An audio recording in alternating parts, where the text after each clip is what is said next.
3 cheers for Prince George. The crowd on Deangate does it properly. Hip hip, the full thing. Hats off. Some of them, and George, 16 and already carrying himself like a man who has practiced not carrying himself like anything in particular, lifts one hand in acknowledgement from the car window. York has done what York does. Bunting, barriers, a brass band somewhere behind the Minster Gate playing something that sounds celebratory from a distance and slightly mournful up close. A woman near me has brought a handmade sign that reads Future King in letters that started confident and ran out of space. The E and the G are very small. It is Maundy Thursday. It is also, depending on how you count, the 1,100 and something th time this has happened. Nobody agrees on the exact number. That's the first thing. I have been covering the royal family for 11 years and I have never attended a Maundy service. This surprises people when I tell them. They assume proximity means comprehension. It does not. I have stood outside more palaces than I can remember and understood less each time about what actually happens inside them. Today, I am inside. A press pass, a notebook, sensible shoes chosen specifically because the Minster's nave floor is uneven limestone, and I once watched a colleague go down on it like a dropped flag. The Maundy service is this. The monarch, or in this case the monarch's eldest son standing in for his father, the king, who is receiving treatment and cannot travel, distributes small leather purses to elderly recipients. The purses contain Maundy coins, specially minted. Legal tender, technically, though no bank in England would know what to do with one presented at the counter. The recipients are chosen by their local diocese in recognition of service to their community. There are as many recipients as the sovereign has years of age. The king is 76. 76 men, 76 women. 152 people have been waiting, some of them for over a decade, for this. I did not know that before today. The waiting list. I should have known. 11 years on this beat and I filed it somewhere under pageantry and moved on. The car door opens. George steps out into York and the crowd does the thing crowds do, surges forward against the barrier, phones up. The specific sound of several hundred people inhaling at the same time. And a woman next to me says to no one in particular, "He's taller than I expected." And her husband says, "They're always taller," as though this is a known law of royalty, as though height is issued at the palace along with the name. A cathedral official materializes at George's elbow immediately. He has the demeanor of a man who has been waiting since February for this exact moment. He begins explaining the procession route. George listens, nods, then says something I cannot hear from where I am standing. The official stops. George says it again. The official does a small involuntary thing with his face, not quite surprise, not quite embarrassment, and nods, and steps back approximately 4 inches, which is the physical language of you already knew that, I see. I find out later what George said. He had asked, very politely, whether the recipients would be seated on the north or south side of the nave first, because he had read that the order was changed in 2013, and he wanted to make sure he approached correctly. The official had not expected to be corrected by someone who is not yet old enough to vote. Nobody tells you this about George. They tell you about the hair and the school and the father and the grandmother, and the weight of all of it pressing down on 16 years of shoulders. Nobody tells you he reads the briefing documents all the way to the end. York Minster from the inside is an argument against human scale. The nave is 275 feet long, and the vaulted ceiling is so high that the light arriving through the great east window, the largest medieval stained glass window in the world, a fact printed in every guidebook and still insufficient preparation for the actual thing, falls in pieces on the limestone floor. Blue, gold, a deep red that has no modern equivalent. The kind of color that was mixed when people still believed color had spiritual consequence. The recipients are already seated when we file in, pressed to the side gallery. Officials near the crossing, The choir in their stalls, red and white, very still in the way that choir boys are still when they are concentrating very hard on not being anything other than still. I count the rows. 152 people. They have been told to arrive by 9. Some of them, I will learn later, arrived at 7:30. One man, 81, a retired school teacher from Harrogate, took a taxi because his daughter was worried about the coach connection and he didn't want to be late. The taxi cost him £47. He had decided this was acceptable before he even booked it. They are wearing their good things. This is the detail that gets me, standing in the side gallery with my notebook open and nothing yet written in it. The good coat, the brooch that comes out for occasions, the tie that was purchased for a wedding and has lived in tissue paper since. These are not people performing formality for cameras. These are people for whom formality is a language they still speak fluently and are glad to be asked to speak today.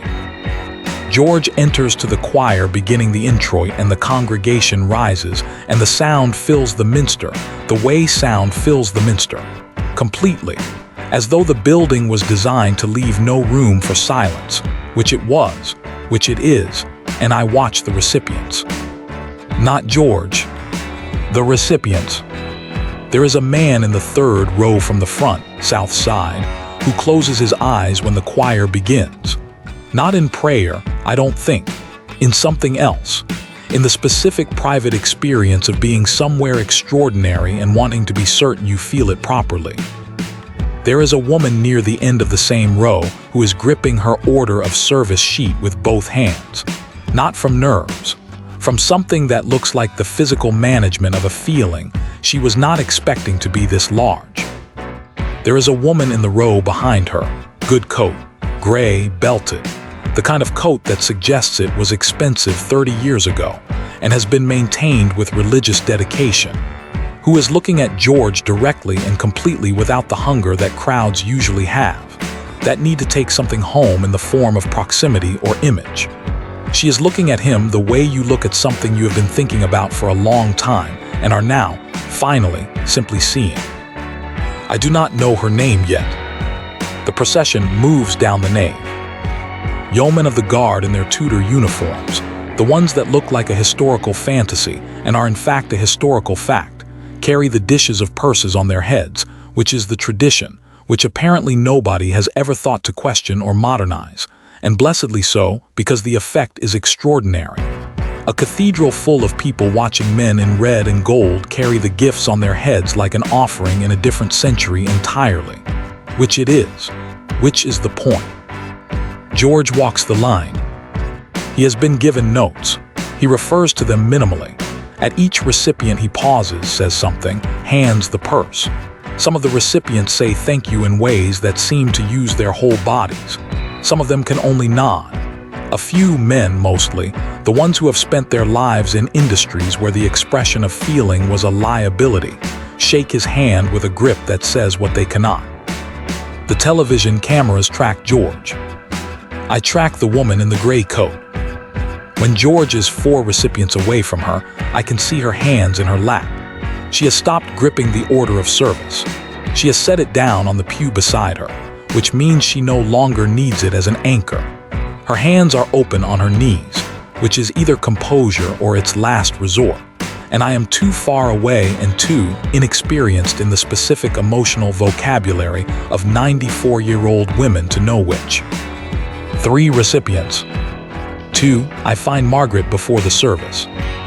Not by design, by the specific accidental logic of having arrived early and gone the wrong way around the south transept and come out into the assembly area where the recipients are gathered before being processed into their seats.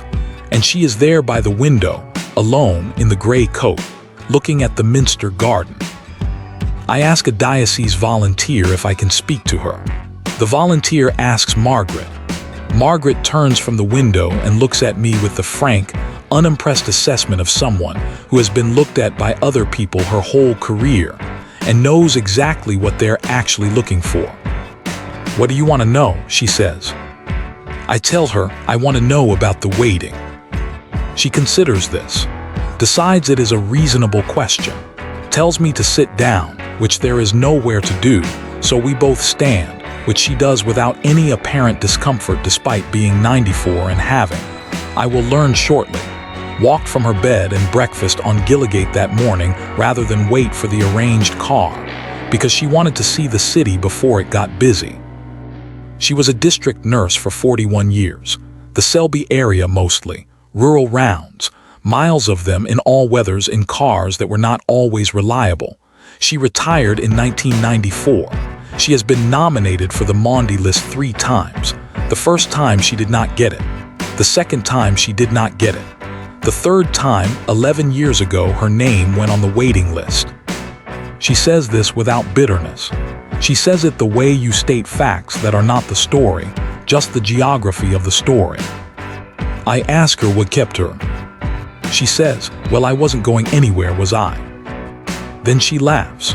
Short, dry, the laugh of someone who has made this exact joke before and still finds it adequately funny. I ask her what she thinks today will be like.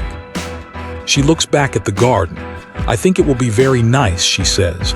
I think it will be the nicest thing that has happened to me in quite a long time. A pause, and I have had some nice things. She doesn't tell me what they are. I don't ask. The pause has already told me they included loss. George reaches her 4 hours later. I am in the gallery and I cannot hear what is said, but I have a clear sightline and I am watching, and this is what I see.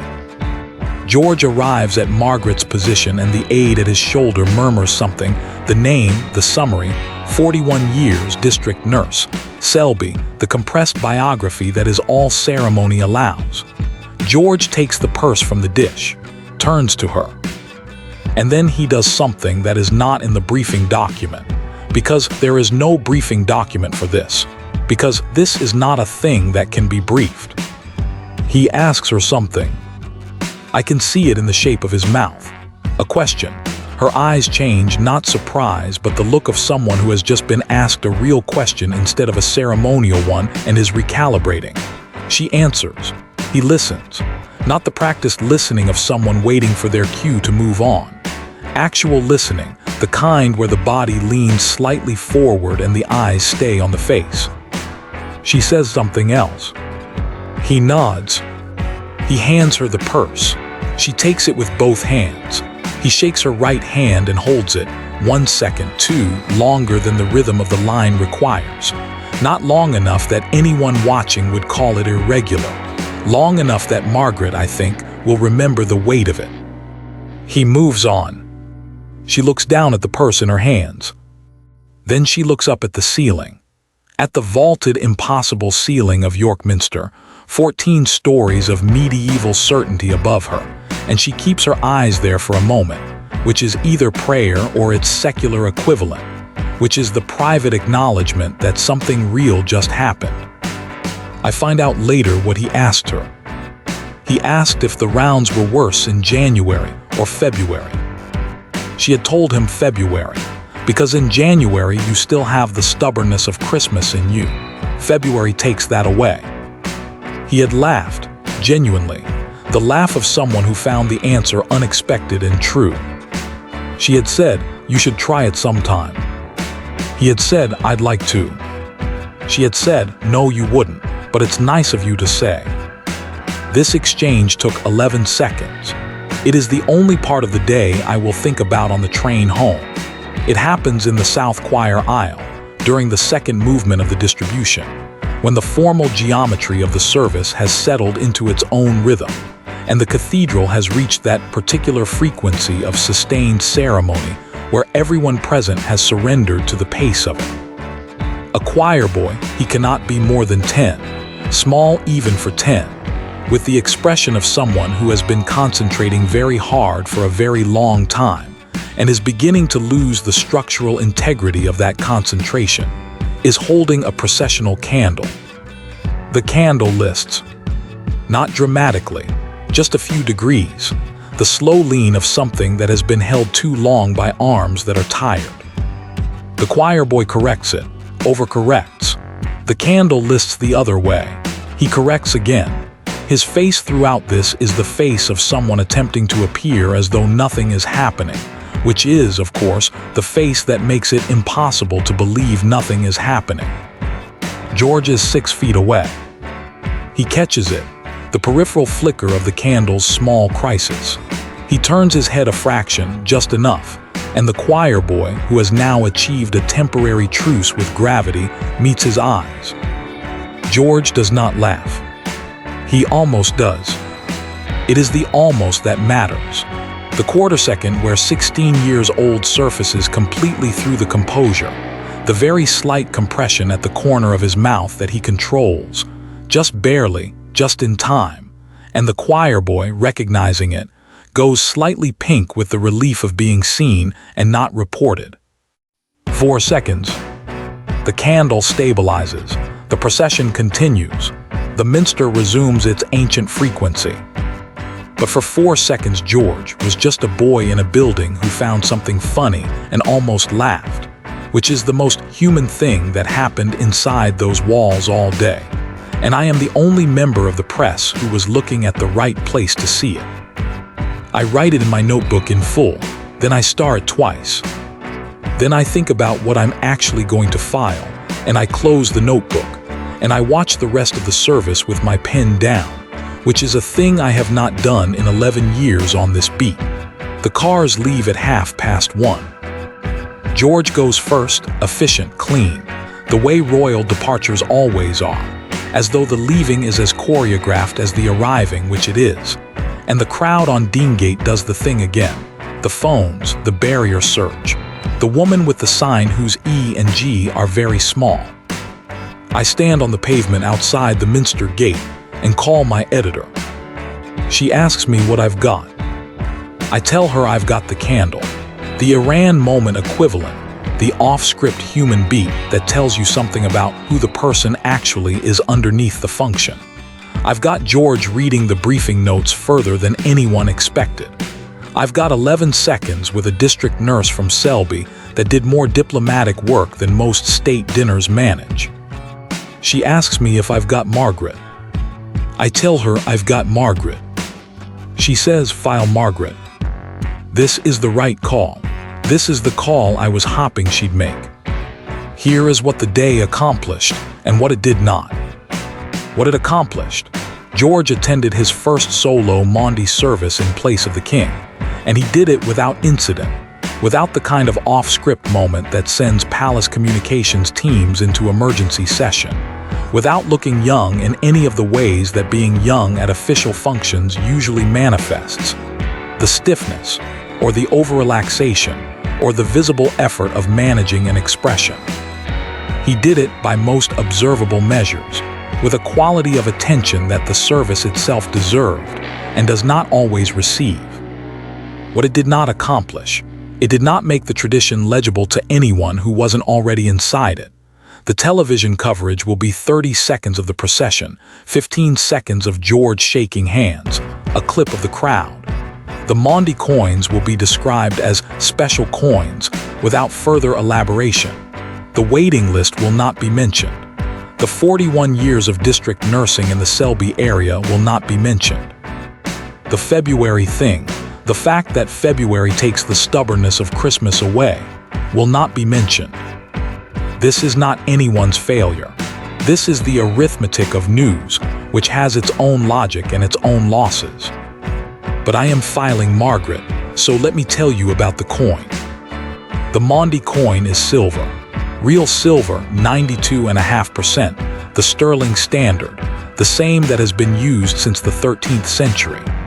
This year's coin was minted at the Royal Mint in Llantrisson, which is a town in South Wales that most people have never heard of, and which is responsible for every coin in your pocket. The obverse shows the king. The reverse shows the royal cipher. The denomination is technically legal. It is a real coin of the realm, but its value is not monetary. Its value is its specificity. It was made for this, only for this. It cannot be exchanged for anything because it was not made to be exchanged. It was made to be given by a monarch to a person who served, in recognition of service, in a ceremony that has been performed every year since the medieval period with the exception of wartime disruptions. And even then, they found a way to do it.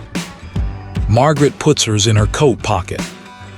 I know this because I find her in the Minster garden after the service, and she is standing by the same window as before, and I ask her how she's feeling, which is a journalist's question and therefore slightly inadequate, and she considers it with the same frank assessment as the first time and says, "I feel like myself, but with a coin in my pocket."